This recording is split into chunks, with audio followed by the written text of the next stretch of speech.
Hi friends, welcome to Renna Samayal. இன்னைக்கு என்ன சமையல் பார்க்க போறோம்னா குழந்தைங்க ரொம்ப விரும்பி சாப்பிடுற மாதிரி சூப்பரான ஹெல்த்தியான பீட்ரூட் சாம்பார் கூடவே முட்டைக்கோஸ் பொரியல் தான் பார்க்க போறோம்.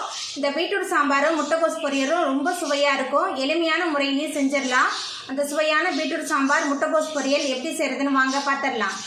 பீட்ரூட் சாம்பார் பண்றதுக்கு 2 ஸ்பூன் அளவுக்கு எண்ணெய் சேர்த்தறலாம். குறைவான எண்ணெய் போதும். எண்ணெய் சூடாயிட்டு இதில் 1 ஸ்பூன் அளவுக்கு கடுகு சேர்த்தறலாம். கடுகு நல்லா பொரிய ஆரம்பிச்சிருச்சு. நீல வாக்கில் நறுக்குன 2 பெரிய வெங்காயம், 1 பச்சை மிளகாய், கொஞ்சமாக கருவேப்பிலை சேர்த்துடலாம். சேர்த்துட்டு நல்லா வதக்கிடலாம். வெங்காயம் பச்சை மிளகாயெல்லாம் நல்லா வதங்கணும், நல்லா வதக்கிடலாம். பீட்ரூட் சாம்பார் ரொம்ப சுவையாக இருக்கும். குழந்தைங்க இந்த பீட்ரூட் சாம்பாரை ரொம்ப விரும்பி சாப்பிடுவாங்க. வெங்காயம் பச்சை மிளகாய் நல்லா வதங்கிருச்சு. இப்போ இதில் பொடியாக நறுக்கி வச்சுருக்கிற 3 பீட்ரூட் சேர்க்குறேன். இது மீடியம் சைஸில் உள்ள பீட்ரூட் சேர்த்துட்டு நல்லா வதக்கிடலாம். பீட்ரூட் சேர்த்துட்டு நல்லா வதக்கியாச்சு. இப்போ இதில் கொஞ்சமாக மஞ்சள்தூள் சேர்த்துக்கலாம். அதுக்கப்புறமா குழம்பு மிளகாய்த்தூள் 1.5 ஸ்பூன் எடுத்துருக்கேன். சாம்பார் தூள் சேர்க்கல, குழம்பு மிளகாய்த்தூள் தான் சேர்க்குறேன். குழம்பு மிளகாய்த்தூள் சேர்த்து நம்ம பீட்ரூட் சாம்பார் செய்யும்போது ரொம்ப சுவையாக இருக்கும். இப்போ சாம்பாருக்கு தேவையான அளவுக்கு உப்பு சேர்த்துடலாம். சேர்த்துட்டு மறுபடியும் நல்லா வதக்கிடலாம். பீட்ரூட் குழம்பு மிளகாய்த்தூள் ரெண்டும் சேர்ந்து நல்லா கலந்து வதங்கணும், நல்லா வதக்கிடலாம். பீட்ரூட் குழம்பு மிளகாய்த்தூள் ரெண்டுமே சேர்ந்து நல்லா கலந்து வதங்கிடுச்சு. இப்போ இதில் பீட்ரூட் வேகிறதுக்கு தேவையான அளவுக்கு தண்ணி சேர்த்துக்கலாம். தண்ணி சேர்த்துட்டு நல்லா கலந்து விட்டுடலாம். தண்ணி சேர்த்துட்டு நல்லா கலந்து விட்டாச்சு. இப்போ ஒரு மூடி போட்டு வேக வச்சிடலாம். பீட்ரூட் நல்லா வெந்து வரட்டும். பீட்ரூட் பாதி அளவுக்கு தான் வெந்து வந்திருக்கு. இப்போ இதில் ஒரு தக்காளி பழம் சேர்த்துக்கலாம். நான் புளிலாம் சேர்க்கல, அதனால் தக்காளி இப்போ சேர்க்குறேன். கூடவே இடித்து வச்ச 10 பல் பூண்டு சேர்த்துக்கலாம். இந்த மாதிரி சேர்க்கும்போது ரொம்ப சுவையாக இருக்கும். பூண்டும் தக்காளியும் சேர்த்துட்டு நல்லா கலந்துடலாம்.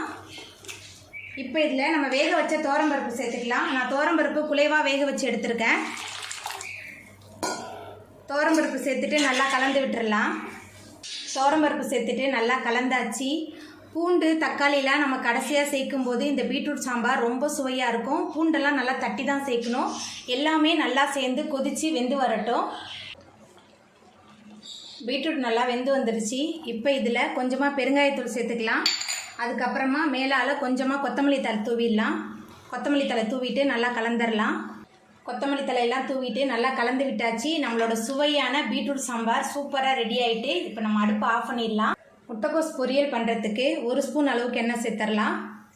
எண்ணெய் சூடாயிட்டு இதில் கொஞ்சமாக கடுகு சேர்த்துடலாம். கடுகு நல்லா வெடிக்க ஆரம்பிச்சிருச்சு. நீல வாக்கில் நறுக்குன 1 பெரிய வெங்காயம், கொஞ்சமாக கருவேப்பிலை, ஒரே ஒரு பச்சை மிளகாய் சேர்த்துக்கிறேன். சேர்த்துட்டு நல்லா வதக்கிடலாம். பச்சை மிளகாவை முட்டைக்கோஸ் பொரியலுக்கு பொடியாக நறுக்கி சேர்க்கலாம். அதுக்கப்புறமா இந்த மாதிரி நீல வாக்கில் கீரி சேர்க்கலாம். காஞ்ச மிளகாய் கூட சேர்த்து நான் தாளிக்கலாம். ஆனால் நான் குழந்தைங்க சாப்பிடணுன்றதுக்காக தான் இன்றைக்கி பச்சை மிளகாவை கீரி சேர்த்துருக்கேன். வெங்காயம் பச்சை மிளகாய் நல்லா வதங்கிருச்சு. இப்போ இதில் நம்ம பொடியாக நறுக்கி வச்சுருக்கிற முட்டைக்கோஸ் சேர்த்துடலாம். அதுக்கப்புறமா உப்பு சேர்த்துக்கலாம். கூடவே கொஞ்சமாக தண்ணி தெளிச்சிக்கலாம். தெளிச்சுட்டு இதை அப்படியே மூடி வச்சிடலாம். முட்டைக்கோஸு நம்ம சேர்க்கும்போது எவ்வளோ இருந்தது, இப்போ குறைஞ்சிருச்சு பாருங்கள், நல்லா வதங்கி. இப்போ இதில் ஊற வச்ச 1 டேபிள் ஸ்பூன் அளவுக்கு கடலைப்பருப்பு சேர்த்துக்கலாம். சேர்த்துட்டு கலந்து விட்டுடலாம். கடலைப்பருப்பு சேர்த்துட்டு நல்லா கலந்து விட்டாச்சு. இப்போ ஒரு மூடி போட்டுடலாம். முட்டைக்கோஸ் நல்லா வெந்து வரட்டும்.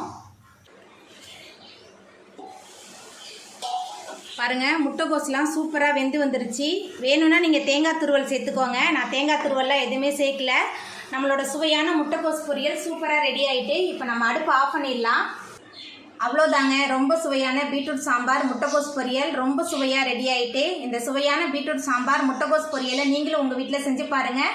இந்த வீடியோ உங்களுக்கு பிடிச்சிருந்தா லைக் பண்ணுங்கள், ஷேர் பண்ணுங்கள், கமெண்ட் பண்ணுங்கள், சப்ஸ்கிரைப் பண்ணுங்கள். அப்படியே பக்கத்தில் உள்ள பெல் பட்டனையும் கிளிக் பண்ணிடுங்க. நன்றி.